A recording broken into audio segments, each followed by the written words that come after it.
Want to delete your Netflix watch history on an Android phone? If your recommendations are messed up or you just want a fresh start, you can easily remove your watch history using your Android device. Here's how you do it.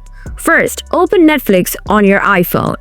Tap on the profile that you want to check the watch history of. From the bottom, go to My Netflix tab. Now tap the three-line icon in the top right corner. Tap Account from here.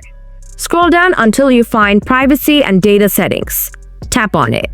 After that, tap on Viewing Activity. Here, you'll see your entire Netflix watch history.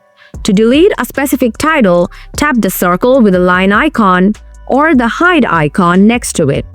After that, this show or movie will be gone from your history.